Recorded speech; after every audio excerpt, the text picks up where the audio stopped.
Mining के विद्यार्थियों, स्वागत है आपका मेरे YouTube चैनल लर्न विथ मुझ में।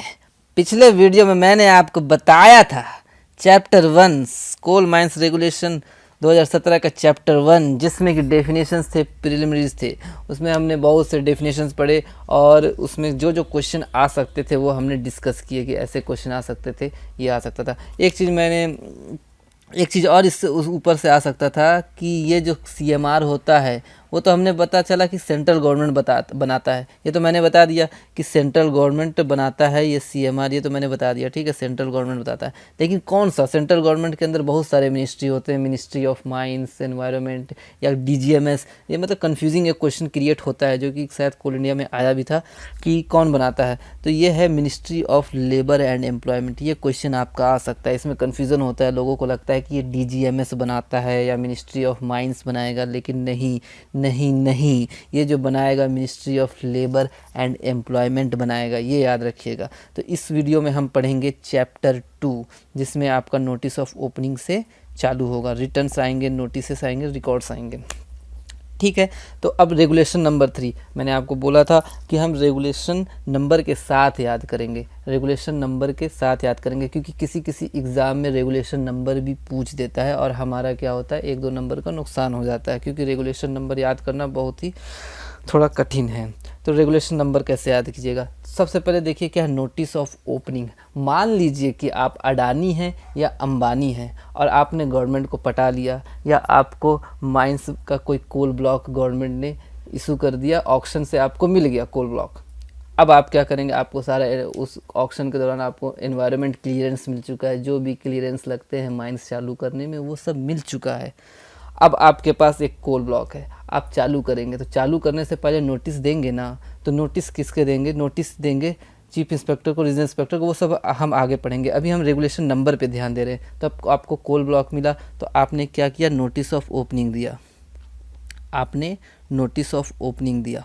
किसे देंगे, किस फॉर्म में देंगे, कैसे देंगे, ये सब आगे डिस्कस करेंगे। अभी हम रेगुलेशन नंबर पे ध्यान दे रहे हैं। तो तीसरा रेगुलेशन आया नोटिस ऑफ ओपनिंग। अब आपने माइंस खोल लिया, नोटिस ऑफ ओपनिंग देके माइंस खोल लिया।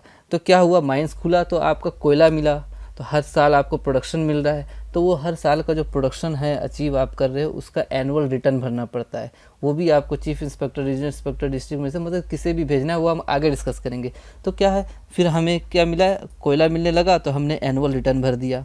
अब कोयला मिला, फिर क्या हुआ? सारा कोयला हमने निकाल लिया, तो उस माइंस को बंद भी करना पड़ेगा। तो ऐसे नहीं कि बिना किसी को बताए बंद कर देंगे। फिर क्या करें हम? नोटिस ऑफ अबेंडमेंट और क्लोज़र भेजेंगे। ये डिसकंटिन्यूस एक और चीज़ है। डिसकंटिन्यूस का केस क्या होता है? कोई भी माइंस अगर 60 दिन से ज़्यादा, 60 डेज से ज़्यादा के लिए अगर बंद हो रहा है, तो वह माइंस कहलाता है डिसकंटिन्यूएंस। उसे भी आपको फॉर्म में भेजना पड़ता है, उसके भी जानकारी आपको देना पड़ता है चीफ इंस्पेक्टर को, है। तो क्या क्या हो गया? नोटिस ऑफ ओपनिंग दिया आपने कि हाँ मैंने माइंस खोल लिया, कोयला मिलने लगा तो आपने एनुअल रिटर्न भरना चालू किया, कोयला ख़त्म हो गया तो नोटिस ऑफ अबेंडमेंट और क्लोजर डिसकंटिन्यूस आपने भेज दिया। अब एक केस हुआ डिसकंटिन्यूस का। डिसकंटिन्यूस में क्या हुआ? आपने हमेशा के लिए बंद नहीं किया, आपका इंटेंशन था आगे खोलने का, किसी कारणवश डिसकंटिन्यूस हुआ था, चाहे वो कुछ भी हो, आपके पास पैसा ना हो या कुछ एक्सीडेंट हो गया था जिस कारण आप माइंस चला नहीं पा रहे थे। अगर 60 दिन से ज़्यादा के लिए माइंस बंद हुआ तो वो डिसकंटिन्यूएंस कहलाता है। तो आपने डिसकंटिन्यूस कर, तो आप उसको दोबारा चालू करना चाह रहे हैं। अगर 60 दिन से ज़्यादा बंद हुआ, आपने नोटिस दे दिया कि हमने डिसकंटिन्यू कर दिया है, लेकिन आपको फिर उसे दोबारा चालू करना है, तो उसके लिए आपको देना पड़ता है नोटिस ऑफ रीओपनिंग। क्या देना पड़ेगा आपको? नोटिस ऑफ रीओपनिंग, कि हम दोबारा उसे खोलना चाहते हैं।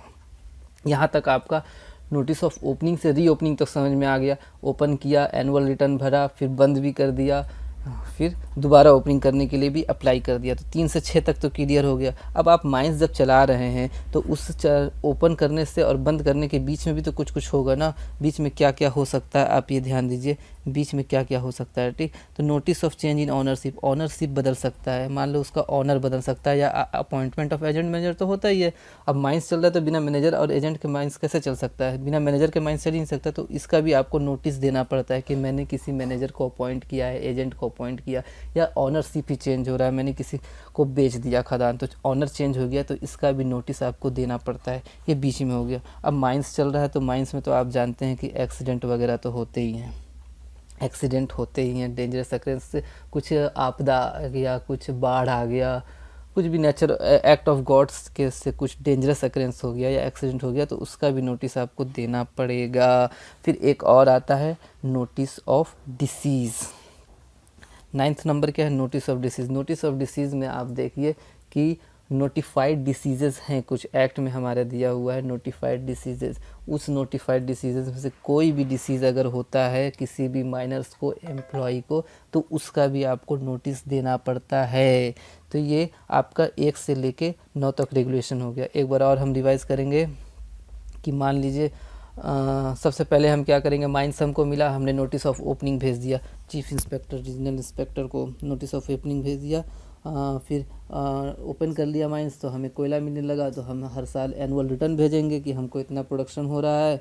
और नोटिस ऑफ अबेंडन क्लोजर, अब कोयला हमने सब निकाल लिया तो माइंस को बंद करना है, तो बंद करने का भी हमको नोटिस देना पड़ेगा। तो अबेंडनमेंट और क्लोजर का भी नोटिस दे दिया।